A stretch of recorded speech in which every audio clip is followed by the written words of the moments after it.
So for today's warm-up, we're gonna start with 2 times of the following movements, starting with 20 jumping jacks, 5 of those tuck roll stretches, maybe the first time around doing the wide leg version, and then the second time around going to that narrow leg version. Then an inchworm complex, and when we get into that part where we normally just do that 1 push-up into our cobra, let's try to hit 5 push-ups of whatever variation, then 3 of our typical bootstrappers, then 5 more of those cobra press-ups.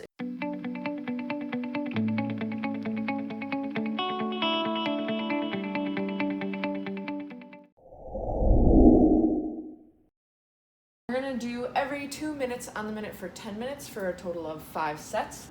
5 and 5 weighted object tempo, 1-legged RDLs. So what that's gonna mean is you're gonna do 5 on one leg and then switch for 5 on that other leg.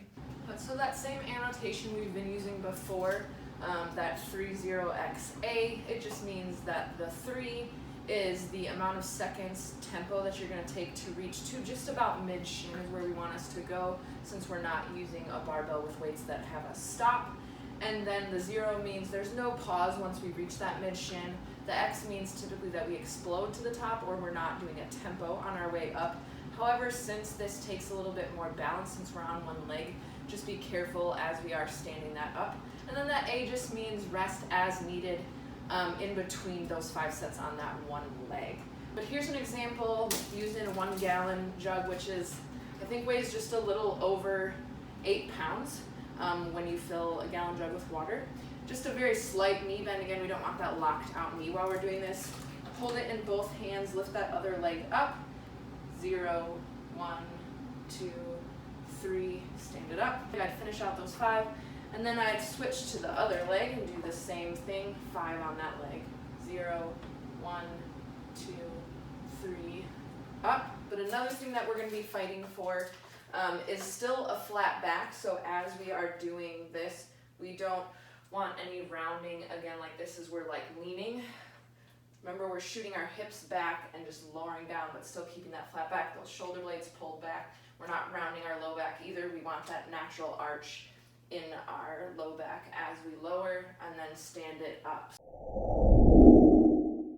All right, today's METCON is 4 time with a 14-minute cap. It's basically like a pyramid style, meaning we're gonna start at 4, work our way up in sets of 4 to 20, and then work our way back down to 4. And doing all of 3 of those movements at that rep before moving on to the next rep set. So starting with those alternating leg V sit-ups and weighted if we have a weight. I'll show an example here in a minute. Then goblet squats, then alternating 1-arm strict presses. So score for today is however long it takes you to complete this workout, or if you reach that 14-minute cap. All right, for these alternating 1-legged weighted V-ups, it's basically going to be like a regular weighted sit-up, but then you'll lift your leg at the top. So we'll start with our legs down, tap that weight overhead, and we go to sit up, tap one leg, back down, tap the other leg, back down. If you have a med ball or even a weight plate, we can do the same thing, so you don't have to be super creative and use a water bottle if you don't have to. Same thing, just tap, touch. So for these goblet squats, it's going to be a little bit different when we're holding random objects, but you can use a dumbbell or a kettlebell or water bottle, but we're just going to hold it kind of in front of our chest as such, and then making sure we have that wide enough stance so that we can reach our full depth every time. Keeping that chest high, so not tilting forward or rounding our backs when we go to get into that squat. Because we are front loaded, that's going to be more likely what our body's going to want to do. So just shoot those hips back, keep that midfoot balance, find that full squat depth, stand it up, and repeat. All right, now for that strict press movement, I know a lot of us are used to either that push press or a push jerk motion, but for strict press, we want to make sure that our feet are still directly underneath our hips so they're not wide in that shoulder stance like we typically do for squat. That we are firing our quads and our knees are locked out, so no kind of loosey-goosey lazy legs for this.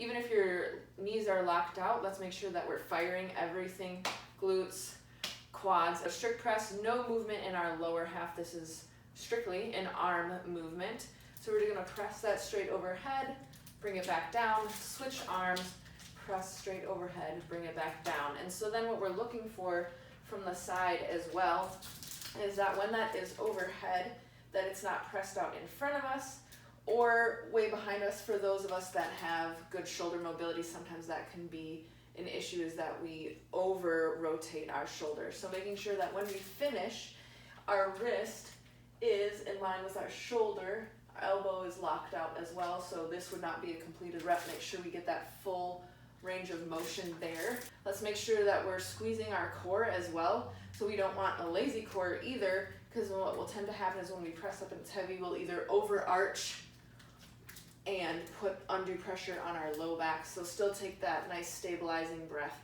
secure that core before we begin these movements. Weight-wise intentions for these, we can have different weights, but if we can keep the same weight across, that would be best. So this can be easier and more efficient for you to move through that as well. But say you want to use a med ball for this and then you're using something different for your strict press. If it's not the exact same weight, that'll be okay. But try to pick something that's fairly similar.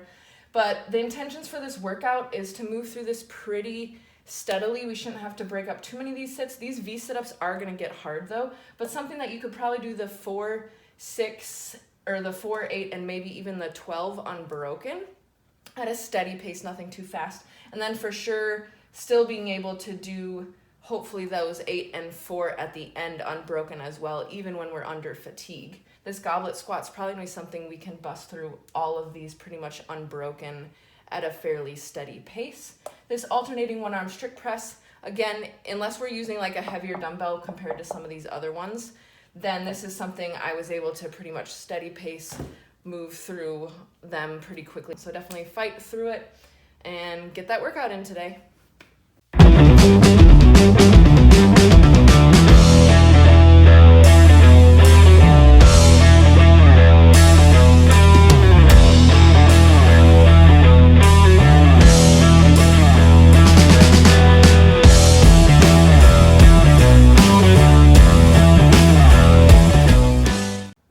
Cool down time, going to go with 30 seconds pretty much in a hold of several movements that are more of a static stretch, and then we'll throw in a little bit of some active ones at the end as well. But just holding a pigeon pose or a seated couch stretch, whichever you prefer, for 30 seconds on each leg. Then the one arms child's pose. I know I prefer the elevated version, so like picking a chair or maybe your stacked weights or something, or stairs, and putting your arm out, pushing that head through. We can even like push to one side to get more of a shoulder stretch as well. So 30 seconds on one arm and then 30 seconds on another. You can also though do this on the floor as well. Then 30 seconds on each leg for a hamstring stretch. If you have a band, maybe do a banded hamstring stretch, pulling that leg in the air. If you have a rig or even something like a doorway where you can put that one leg straight and that other leg up against that doorway or the rig and holding it for 30 seconds. You can even do that seated hamstring stretch where you just fold one leg in and lean forward to that one outstretched leg. Then just 30 seconds of active twist. You can do this sitting up or laying down. Then 30 seconds of either iron crosses or scorpions or both.